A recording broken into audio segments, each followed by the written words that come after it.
बिस्मिल्लाहिर्रहमानिर्रहीम। अस्सलाम वालेकुम स्टूडेंट्स, मैं हूं आपका फिजिक्स टीचर करीमुल्ला। आज मैं lecture number 12 of chapter number first के साथ हाजिर हूं और वही चैप्टर है मेजरमेंट्स एंड लेक्चर आज है all about the dimensions. Dimensions को हमने पढ़ना है और इसको सीखना भी है कि डायमेंशन क्या होता है। डायमेंशन को समझने के लिए मैं आपके सामने यहाँ पे कुछ नाम लिखता हूँ लेंथ के।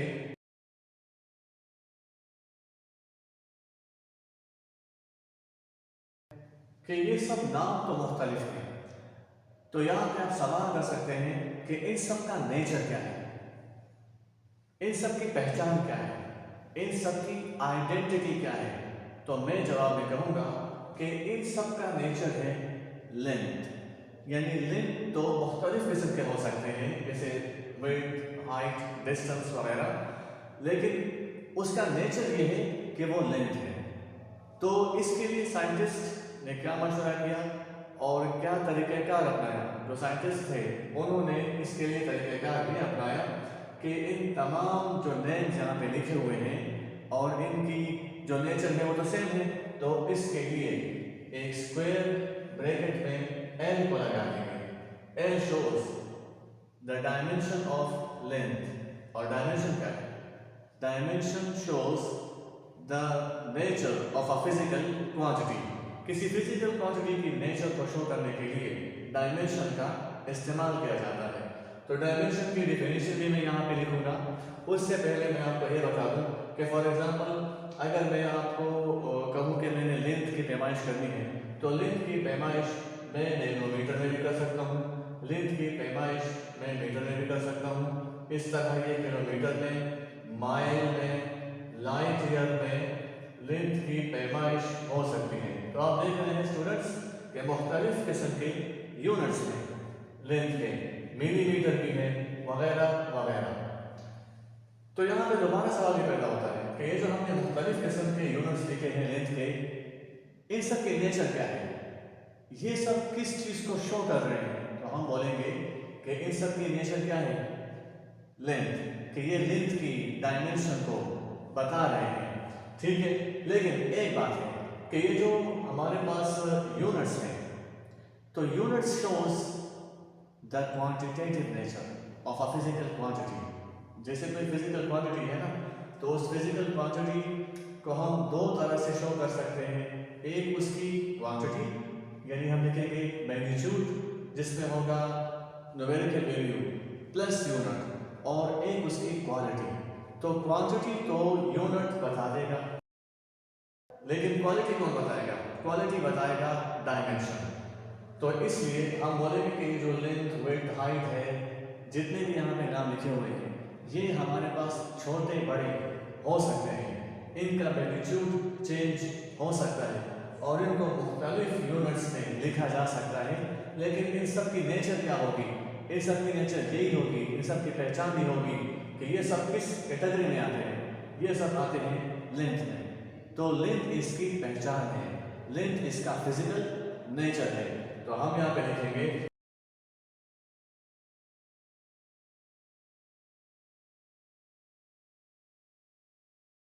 So dimension shows the nature of a physical quantity. किसी फिजिकल क्वांटिटी की नेचर क्या है, ये हमें कौन बताएगा? डायमेंशन। यहाँ पे मैं एक और जुमला ऐड करता हूँ और वो जुमला है dimension shows the qualitative nature of a physical quantity.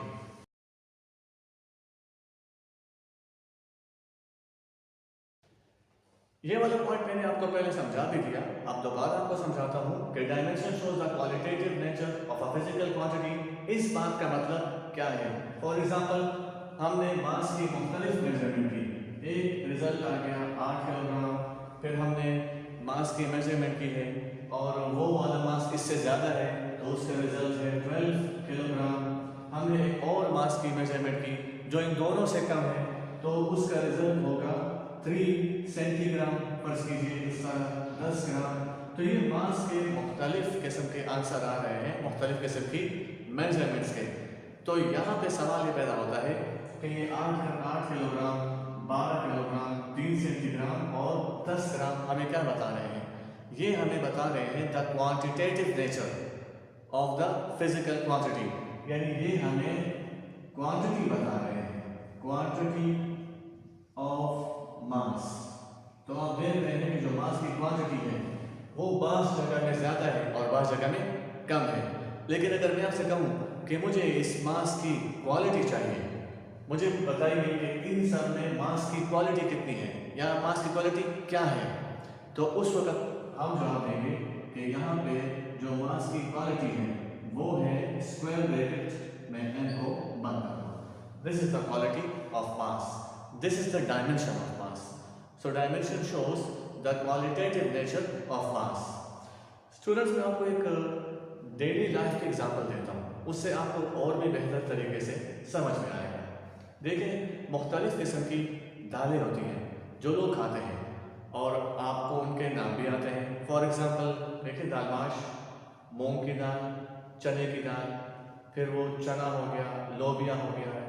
तो लोग अक्सर पूछते हैं कि ये लोबिया किस कैटेगरी में आता है, तो हम ये तो नहीं कहेंगे ना कि लोबिया हमारे पास आता है सब्जी में या लोबिया हमारे पास आता है गोश्त में। हम यही कहेंगे कि लोबिया की जो पहचान है, जो नेचर है, वो क्या है?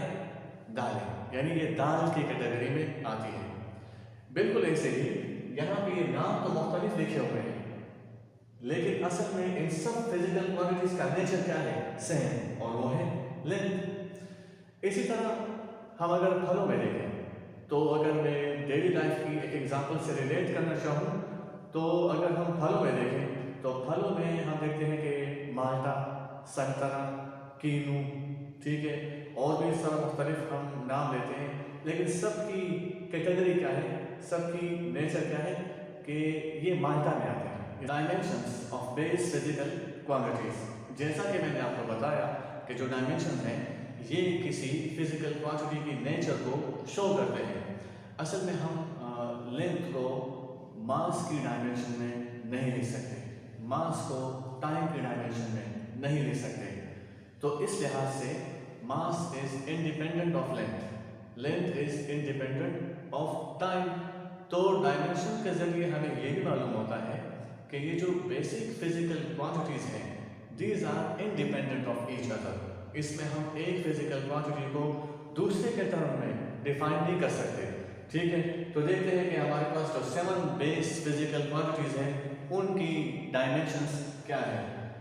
तो मास के लिए हम लिखेंगे स्क्वायर ब्रैकेट में m को बंद कर देंगे, because the dimension of a physical quantity is denoted by square bracket. तो मास लिखा और कैपिटल M को स्क्वायर ब्रैकेट में बंद किया। इसी तरह टाइम की डायमेंशन में हम कैपिटल T को बंद कर देंगे स्क्वायर ब्रैकेट में, और लेंथ की डायमेंशन पे क्या होगी, तो लेंथ की डायमेंशन होगी capital L। Electric current, electric current की डायमेंशन होगी हमारे पास कैपिटल I, और luminous intensity, the dimension of luminous intensity is equal to, इसके लिए हम लिखेंगे J, J से इसको डिनोट किया जाएगा, जबकि टेम्परेचर, टेम्परेचर की डायमेंशन को डिनोट किया जाएगा थीटा से। Amount of substance, amount of substance की डायमेंशन को डिनोट किया जाएगा n से, कैपिटल N से। So these are the base physical quantities जिनकी हमने डायमेंशंस यहाँ पे लिखी हैं। अब बात करते हैं dimensions of derived physical quantities. जो डिराइव्ड फिजिकल क्वांटिटीज होती हैं इनकी डायमेंशन हम कैसे मालूम करेंगे? असल में डिराइव्ड फिजिकल क्वांटिटीज बनी हुई होती हैं बेस फिजिकल क्वांटिटी से, हमें इस बात का पता है। तो हम फिर देखेंगे कि किसी डिराइव्ड फिजिकल क्वांटिटी में कितनी बेस फिजिकल क्वांटिटीज मौजूद हैं, वही उसकी डायमेंशन होगी। अब हम ये कैसे चेक करेंगे कि किसी डिराइव्ड फिजिकल क्वांटिटी में कितनी बेस फिजिकल क्वांटिटीज मौजूद हैं? वो हम देखेंगे डायमेंशंस की पावर को, कि वो जो डायमेंशंस की पावर है वो कितनी मरतबा रिपीट हुई है। तो repetition of powers of base physical quantities shows the dimension of a derived physical quantity. तो इसको लिखते हैं और समझते हैं। So next heading is dimensions of derived physical quantity. तो टॉपिक चल रहा है डायमेंशन का, and dimension shows the nature of a physical quantity. जैसे लेंथ के तो बहुत सारे यूनिट्स हैं, लेकिन उसकी नेचर क्या है कि वो लेंथ है, उसकी पहचान क्या है कि वो लेंथ है। तो अब देखें यहाँ पे dimension of derived physical quantity की बात हो रही है। The power to which base quantities are raised in order to represent the derived physical quantity. यानी हम किसी डिराइव्ड फिजिकल क्वांटिटी में ये चेक करते हैं कि उसमें कितनी बेस फिजिकल क्वांटिटीज की रिपीटिशन हुई है, and this repetition we can check by powers, कि वो जो बेस क्वांटिटीज हैं उनकी पावर्स कितनी मरतबा रिपीट हुई है, and the powers of the base physical quantities show करेंगी dimensions of a derived physical quantity. तो क्यों ना यहाँ पे एक और डेफिनेशन लिख ली जाए। The repetition of powers of base physical quantity in a derived physical quantity shows the dimension of the derived physical quantity.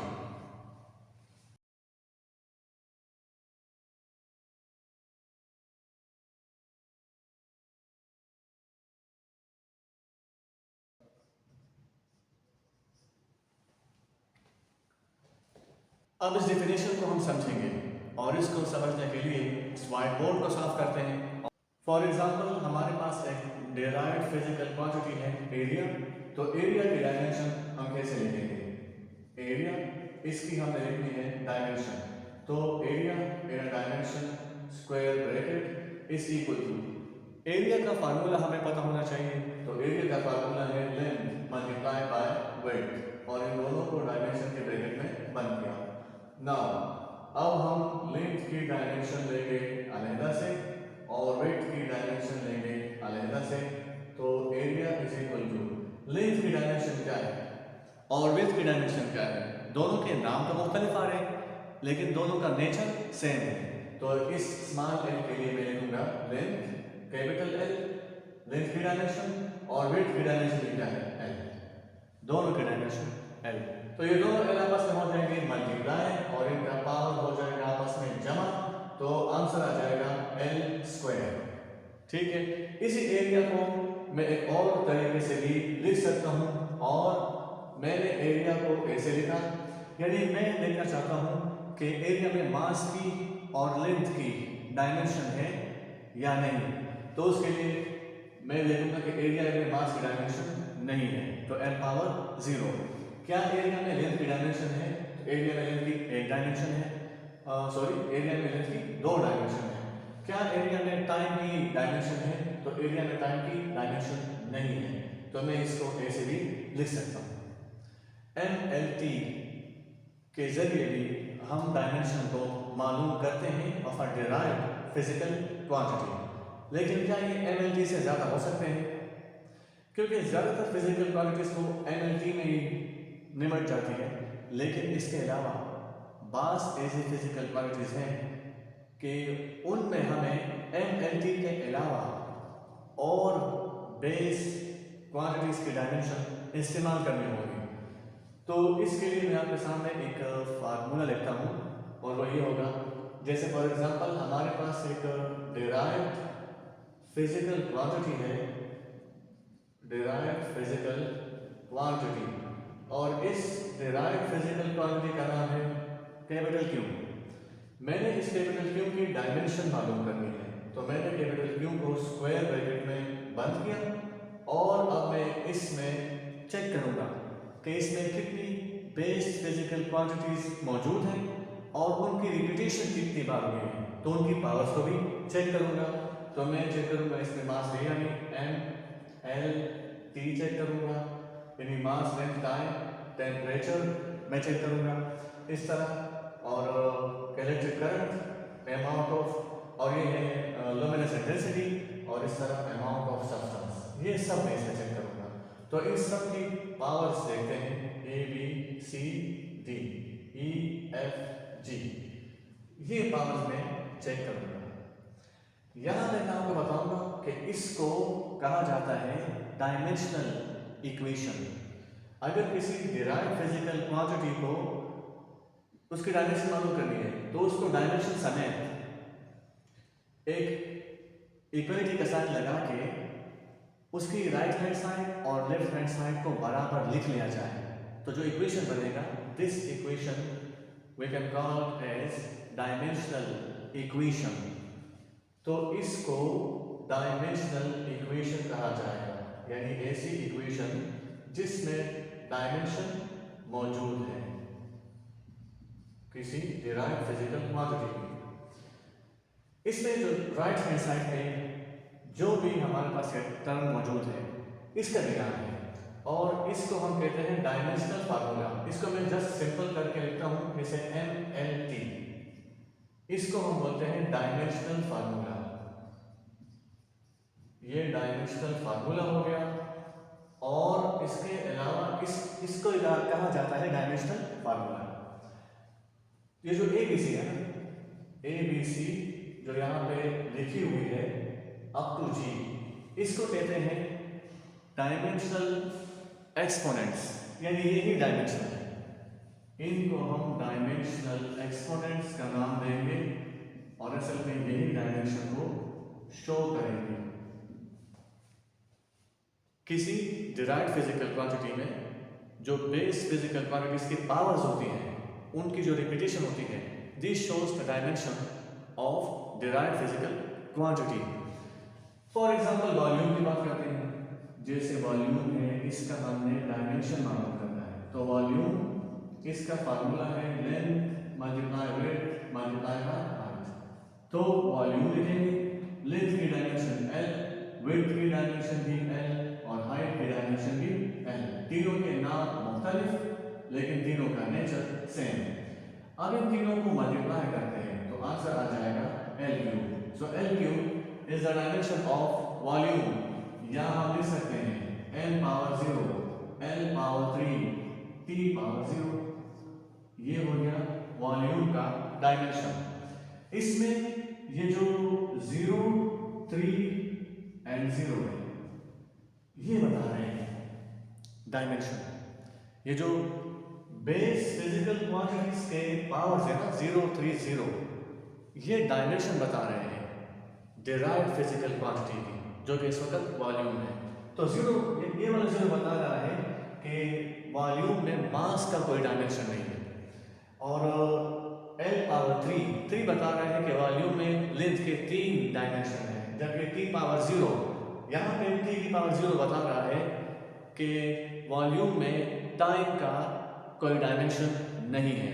तो M पावर 0 1 के बराबर है, T पावर 0 भी 1 के बराबर है। तो इससे अगेन ये आ जाता है, इस स्टेप से अगेन L3 आ जाता है। Dimension of speed and velocity, dimension of speed या फिर वेलोसिटी, इन दोनों की डायमेंशन सेम होगी। फार्मूला क्या है, v is equal to s divide by t। Speed के लिए v is equal to distance divide by time, velocity के लिए v is equal to displacement divide by time. तो हमें इस v की डायमेंशन मालूम करनी है तो डिस्टेंस की डायमेंशन और डिवाइड बाय टाइम को भी डायमेंशन के ब्रैकेट में बंद किया। डिस्टेंस की डायमेंशन क्या हो सकती है, वैसे डिस्टेंस इज लेंथ, तो डिस्टेंस की डायमेंशन क्या होगी, L होगी ना, तो ये हो जाएगा L। और टाइम की डायमेंशन क्या हो सकती है, सो टाइम की डायमेंशन T। तो यहाँ पर T की पावर 1 है, जब ये टाइम ऊपर आएगा तो ये क्या ये टाइम इनवर्स नहीं हो जाएगा, हो जाएगा। तो this will be v is equal to L T power -1। This is the dimension of velocity. यहाँ लिख सकते हैं n power 0 L T power -1, यहाँ भी मान लगा दें तो यहाँ पे ये 0, 1 एंड -1 बता रहा है कि वेलोसिटी में मास की कोई डायमेंशन नहीं है, वेलोसिटी में टाइम की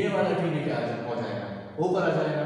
तो acceleration is equal to L T power -1, ये टी ऊपर आ जाएगा तो टी पावर -1, तो एक्सेलरेशन की डायमेंशन हो जाएगी एल टी पावर, दोनों मल्टीप्लाई तो पावर क्या हो जाएगी, जमा हो जाएगी, एल की पावर -2, ये इसकी डायमेंशन हो गई। या फिर हम लिख सकते हैं कि एक्सेलरेशन की जो डायमेंशन है वो है L power 0, L power 1, T power -2, acceleration की dimension.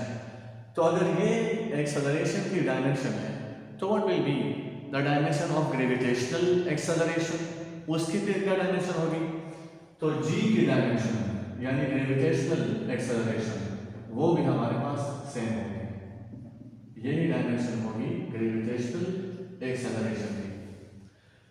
Next is force. Force की डायमेंशन क्या होगी, फोर्स का फार्मूला है F is equal to ma, और डायमेंशन की ब्रैकेट में दोनों को बंद किया, तो force is equal to what is the dimension of mass, capital M, what is the dimension of acceleration, तो वो है L T power -2, N L T power -2 यानी एन पावर 1 एन पावर 1। तो फोर्स में मास की भी एक डायमेंशन है, लेंथ की भी एक डायमेंशन है और टाइम की 2 डायमेंशन है। तो नेक्स्ट इज कोई एनर्जी ले लेते हैं जैसे जूल। वैसे हम यहाँ पे मैंने जूल लिखा है तो हम यूनिट से भी मालूम कर सकते हैं डायमेंशन।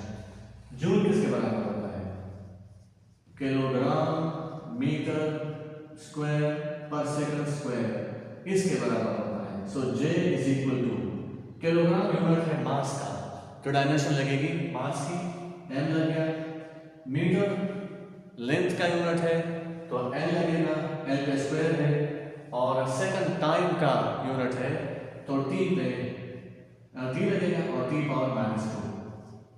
ये तो हमने यूनिट से डायमेंशन को प्रूफ किया, डायमेंशन को मालूम किया। अब हम एनर्जी का यूनिट मालूम करते हैं from the formula of kinetic energy, देखते हैं उससे क्या आंसर आएगा, क्या उससे भी आंसर आएगा m l power 2 t power -2। Dimension of kinetic energy, kinetic energy का formula ke is equal to half mv²। तो kinetic energy ke is equal to 1/2 और मास की डायमेंशन m, वेलोसिटी की l t पावर -1 और whole square. ये जो 1/2 लिखा हुआ है इसके लिए हम कोई डायमेंशन इस्तेमाल नहीं करेंगे क्योंकि ये नंबर है और नंबर जो है वो बताता है क्वांटिटी, जबकि डायमेंशन में हम इंटरेस्टेड होते हैं टू फाइंड द क्वालिटी। तो काइनेटिक एनर्जी के is equal to 1/2 m, l पर भी स्क्वायर आ जाएगा क्योंकि स्क्वायर इन दोनों पे है, और t पावर -2 t पर भी स्क्वायर आ जाएगा। So this is the dimension of kinetic energy. Dimension of momentum, momentum की बात करते हैं तो मोमेंटम का फार्मूला है p is equal to m। तो p is equal to mass की डायमेंशन m और वेलोसिटी की l की पावर -1, तो ये हो गई डायमेंशन ऑफ मोमेंटम।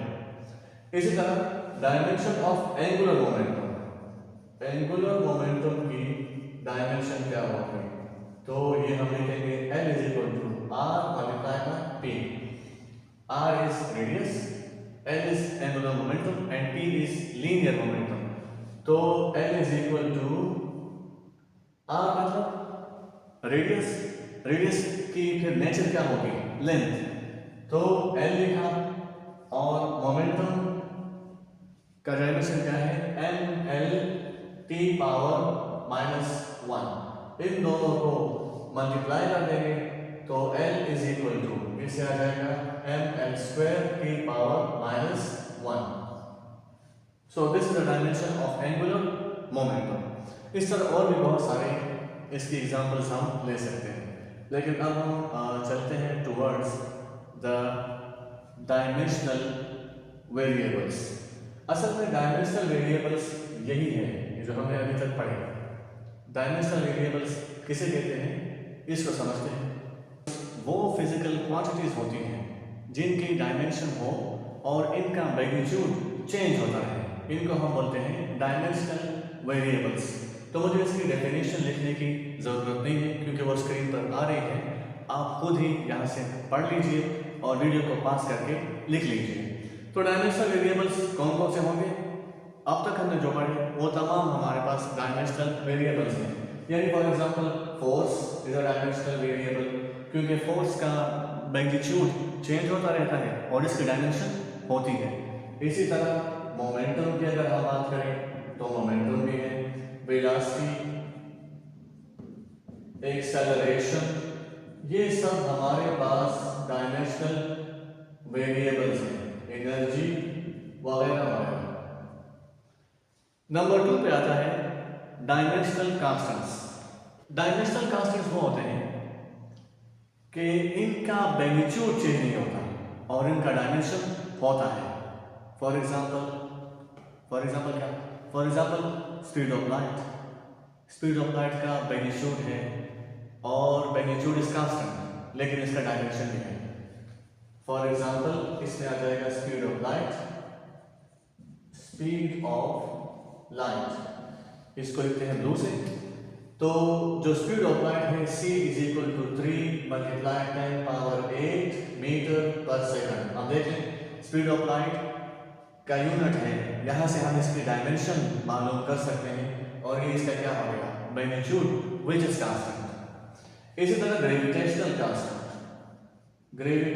कांस्टेंट भी वही है कि इसका हमारे पास डायमेंशन भी होता है और इसकी एक खास कांस्टेंट वैल्यू होती है।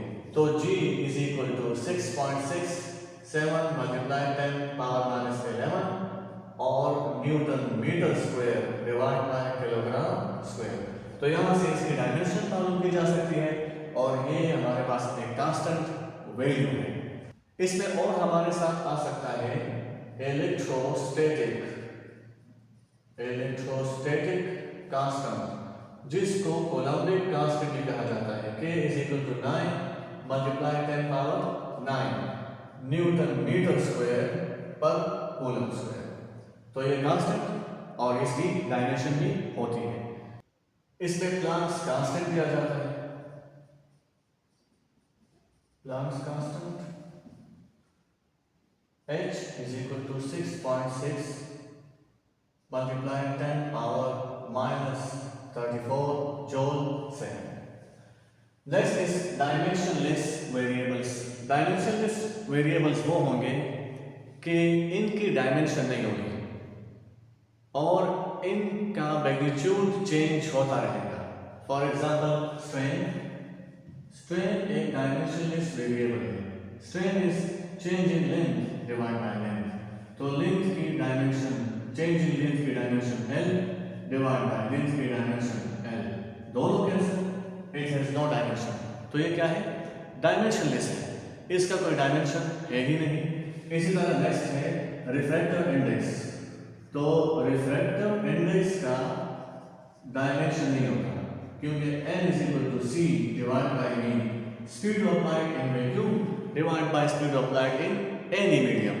तो यहाँ भी डायमेंशन आ जाएगा l की पावर -1 और डिनोमिनेटर में भी डायमेंशन आ जाएगा l की पावर -1। ठीक है, यहाँ पे जो c की वैल्यू है वो कांस्टेंट वैल्यू वो मैं नहीं लिख रहा क्योंकि डायमेंशन में हमारा उससे कोई कंसर्न नहीं होता। तो ये दोनों हो जाएंगे कैंसिल, तो ये भी क्या है डायमेंशनलेस। लेकिन इसका मैग्नीट्यूड चेंज हो सकता है क्योंकि द रिफ्रैक्टिव इंडेक्स अगर हम देखें तो वो ग्लास का कुछ और है और ये वाटर का कुछ और है तो हर एक मटेरियल का रिफ्रैक्टिव इंडेक्स कुछ और आता है। तो डायमेंशनलेस वेरिएबल्स में इसके अलावा आ जाता है relative permittivity. Relative permittivity has no dimension. Epsilon r is equal to epsilon divide by epsilon naught. इन दोनों का यूनिट सेम है, तो यूनिट्स के सेम होने की वजह से इसका डायमेंशन नहीं आता, इट हैज डायमेंशनलेस। इसका यूनिट क्या है? कूलम पर newton metre square, coulomb square पर न्यूटन मीटर स्क्वायर, और इसका भी कूलम स्क्वायर पर न्यूटन मीटर स्क्वायर। तो ये सब आपस में कैंसिल हो जाते हैं, आंसर आता है 1। तो हम बोलेंगे कि इसका मैग्नीट्यूड तो होगा जो कि चेंज भी हो सकता है क्योंकि है, लेकिन इट हैज़ नो डायमेंशन। इसी तरह अगर हम बात करें रेडियन की, तो रेडियन भी एक डायमेंशनलेस यूनिट है। तो रेडियन बराबर है arc length divide by radius of the circle. तो यहाँ पे metre and divide by metre, यानी दोनों की डायमेंशन सेम, जिसकी वजह से डायमेंशन कैंसिल हो जाती है और आंसर इज 1। स्टीरेडियन की बात करते हैं, तो स्टीरेडियन बराबर होता है एरिया, और जो सरफेस हम लेते हैं स्फीयर के ऊपर उसका area, and divide by radius square. तो एरिया की डायमेंशन एल स्क्वायर और रेडियस की डायमेंशन अगेन एल स्क्वायर, ये दोनों cancel, it has no dimension. Fourth number पे है dimensionless constant. Dimensionless constant, constants क्योंकि ज्यादा है। डायमेंशनलेस कांस्टेंट्स कौन से होंगे? यानी ये वो कांस्टेंट्स हैं कि इनकी डायमेंशन भी नहीं है और इनकी वैल्यूज भी क्या होती है, चेंज नहीं होती। जैसे फॉर एग्जांपल पाई, तो इसका मैग्नीट्यूड भी चेंज नहीं हो रहा और इसका डायमेंशन भी नहीं है। तो पाई की वैल्यू 3.14 एंड सो ऑन, तो ये एक डायमेंशनलेस कांस्टेंट है। इसी तरह प्योर नंबर्स, प्योर नंबर्स जो होते हैं वो भी होते हैं डायमेंशनलेस कांस्टेंट्स, यानी 1 2 3 वगैरह, इसमें 0 भी आ जाएगा। तो ये सब हमारे पास डायमेंशनलेस कांस्टेंट्स हैं। इसी तरह जो एंटी लॉगरिथम होता है, एंटी लॉग या एक्सपोनेंशियल जिसको हम बोलते हैं e, तो e की वैल्यू है 2.718। Advantages of dimensional analysis. Dimensional analysis का क्या मतलब होता है? अभी हम डायमेंशनल एनालिसिस ही कर रहे हैं और अब तक हमने डायमेंशनल एनालिसिस ही किया है। डायमेंशनल एनालिसिस का मतलब ये है कि मुख्तलिफ किस्म की फिजिकल क्वांटिटीज़ का डायमेंशन मालूम करना, ये चेक करना कि किसी डिराइव्ड फिजिकल क्वांटिटी में कितने बेस फिजिकल क्वांटिटीज़ मौजूद हैं। और डायमेंशनल एनालिसिस का मतलब ये भी है कि फॉर एग्जांपल 2 फिजिकल क्वांटिटीज़ हैं और उनको हम जमा करना चाहते हैं या उनको हम माइनस करना चाहते हैं, तो इनकी डायमेंशन सेम होनी चाहिए, वो तब आपस में ऐड या सब्ट्रैक्ट होंगी। इसी तरह डायमेंशनल एनालिसिस का मतलब ये भी है कि हम चेक करें, डायमेंशन के ज़रिए हम चेक करें कि कोई इक्वेशन गलत है या सही है। तो ये इसके एडवांटेजेस हैं। तो फर्स्ट एडवांटेज है डायमेंशनल एनालिसिस का, to check the correctness, to check the correctness of an equation. कोई इक्वेशन है उसको चेक करते हैं कि वो गलत है या सही है, तो ये हम डायमेंशनल एनालिसिस से चेक कर रहे हैं। इसके लिए हमें क्या करना होगा? इसके लिए हमें ये करना होगा कि हम उस इक्वेशन की लेफ्ट हैंड साइड पर भी डायमेंशन लगाएंगे और राइट हैंड साइड पर भी डायमेंशन लगाएंगे। लेफ्ट हैंड साइड की डायमेंशन राइट हैंड साइड की डायमेंशन के बराबर होती है। अगर ये बराबर होती है तो इसको हम बोलते हैं प्रिंसिपल ऑफ होमोजेनिटी। तो अगर एक इक्वेशन प्रिंसिपल ऑफ होमोजेनिटी को ओबे करता है तो वो इक्वेशन ठीक है, नहीं करता तो वो ठीक नहीं है, वो डायमेंशनली करेक्ट नहीं है। तो हम यहाँ पे इसको लिखेंगे To check the correctness of an equation, apply dimensions on both sides. The dimension of left hand side should be equal to dimensions of right hand side. इसका प्रिंसिपल ऑफ होमोजेनिटी। इसको समझने के लिए किताब में एक एग्जाम्पल है, example 1.6। इस एग्जाम्पल में दो पार्ट्स दिए गए हैं। पार्ट ए में है कि आप चेक कीजिए कि f is equal to M V square divide by R square formula correct है या नहीं। तो इसको चेक करते हैं कि फार्मूला डायमेंशनली करेक्ट है या नहीं है। तो फार्मूला है f is equal to M V square divide by R. तो dimension on left hand side की डायमेंशन मालूम कर लेते हैं। तो लेफ्ट हैंड साइड की डायमेंशन f वो फोर्स है, तो फोर्स की डायमेंशन क्या है, M L T power minus 2। इसको हम नाम देते हैं इक्वेशन 1। अब जरा चेक करते हैं राइट हैंड साइड पे dimension M V square divide by R square. Right hand side पे ये सब कुछ लिखा हुआ है। तो मास की डायमेंशन m, वेलोसिटी की एल टी पावर माइनस 1, यहाँ वेलोसिटी का स्क्वायर है तो यहाँ भी स्क्वायर आ जाएगा, डिवाइड बाय आर की डायमेंशन एल है क्योंकि आर रेडियस है और इस पर स्क्वायर है तो यहाँ भी स्क्वायर आ जाएगा। तो M V square divide by R square is equal to dimension of mass. ये स्क्वायर इन दोनों पे है तो L square N T power minus 2 divide by L square. देखते हैं कुछ कटिंग वगैरह तो नहीं हो रही, तो यहाँ पे कटिंग हो रही है। ये जो एल स्क्वायर है इस एल स्क्वायर के साथ कैंसिल हो जाएगा और हमारे पास आंसर आएगा N N T power minus 2 equation 2। तो इक्वेशन 1 कुछ और बता रहा है और इक्वेशन 2 कुछ और बता रहा है। इक्वेशन 1 बता रहा है dimension of mass, length and time और फिर टी पावर क्या है माइनस 2, जबकि इक्वेशन 2 बता रहा है dimension of mass and time T power minus 2। दोनों आपस में बराबर नहीं है।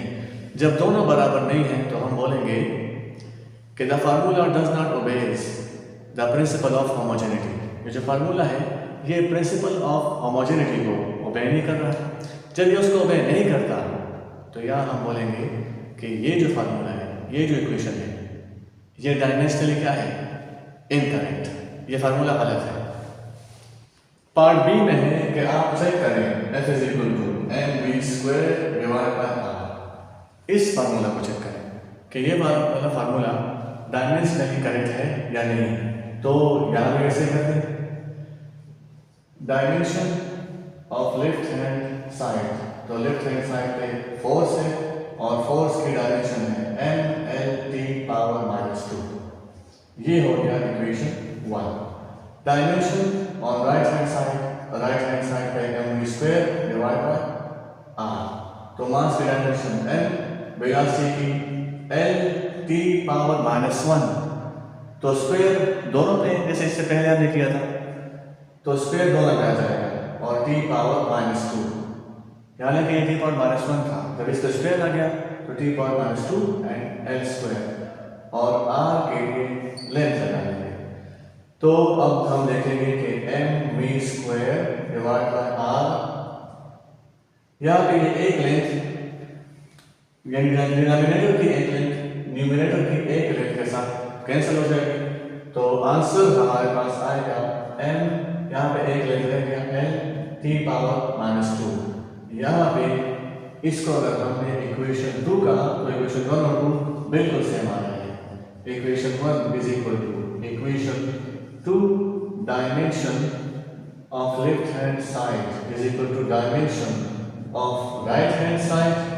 तो हम बोलेंगे the equation obeys the principle of homogeneity। यहाँ पे equation जो है obey the principle of homogeneity।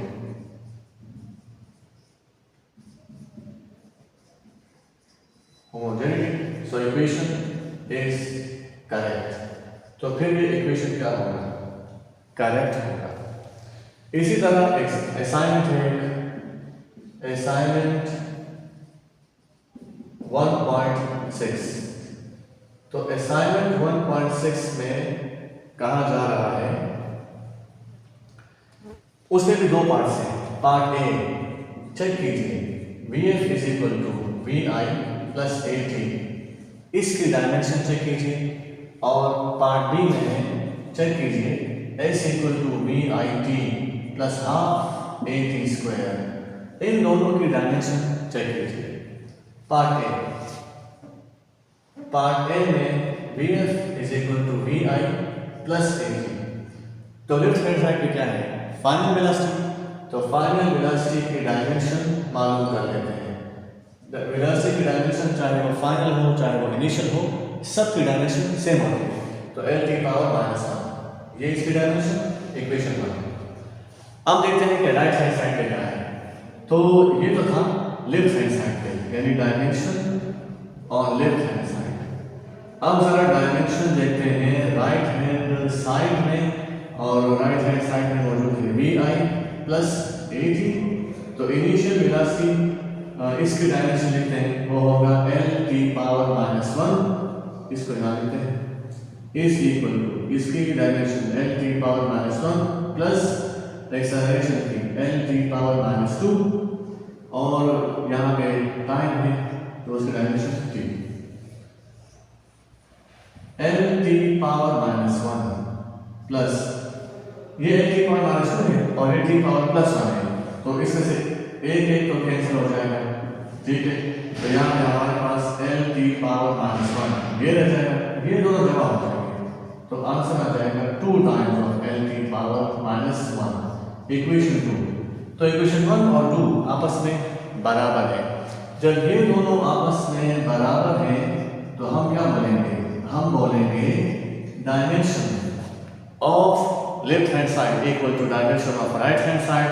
तो ये वाला इक्वेशन जो है ना, वो प्रिंसिपल ऑफ होमोजेनिटी को ओबे करता है, जिसकी वजह से हम ये बोलेंगे कि ये वाला इक्वेशन भी करेक्ट है। पार्ट बी में है S equal to VIT plus half AT square, S मतलब डिस्टेंस, तो इसकी डायमेंशन मालूम करते हैं, यानी dimension of left hand side, dimension of left hand side. तो इसकी डायमेंशन होगी L, इक्वेशन 1। अब जरा राइट हैंड साइड की डायमेंशन मालूम करते हैं, dimension of right hand side. तो ये हो जाएगा VIT plus half AT square, इसकी डायमेंशन मालूम करते हैं।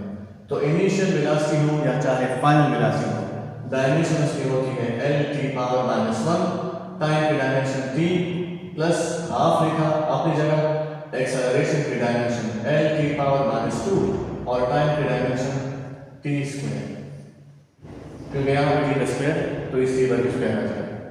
इसमें कटिंग क्या हो रही है, इसमें ये कटिंग हो रही है, ये दोनों कैंसिल और ये दोनों कैंसिल। तो यहाँ पे L और plus L multiply by 1 L divide bye 2 ये रहेगा। इस L के नीचे ही डिनोमिनेटर में 1 मौजूद है, तो LCM ले लें, LCM इज 2, तो 2 1 पे डिवाइड हो जाएगा, 2 आ जाएगा और ये 2 L के साथ मल्टीप्लाई हो जाएगा, प्लस 2 और 2 कैंसिल, L मिल गया LCM लेने के बाद। तो VIT plus half AT square ये बराबर हो जाएगा 12 plus L, 3L divide by 2, 3/2 को डायमेंशन के ब्रैकेट से बाहर कर दें, L, इक्वेशन 2। तो यहाँ पे आप देख सकते हैं कि इक्वेशन 1 और 2 आपस में बराबर है। जब दोनों आपस में बराबर हैं तो हम बोलेंगे कि dimension of left hand side is equal to dimension of right hand side, both are equal to each other. The equation obeys the principle of homogeneity.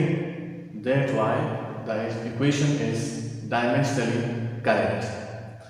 तो स्टूडेंट्स, ये था हमारा आज का लेक्चर, जिसमें हमने डायमेंशन के बारे में पढ़ा, और डायमेंशन एनालिसिस में हमने डायमेंशन एडवांटेज जो है ना, वो बस एक ही पढ़ी है अब तक, to check the correctness of an equation. इंशाल्लाह जो इसकी नेक्स्ट यूज है, to derive the formula with the help of dimension. वो हम पढ़ेंगे इंशाल्लाह नेक्स्ट वीडियो में। तब तक के लिए इजाज़त दीजिए। अल्लाह हाफ़िज़।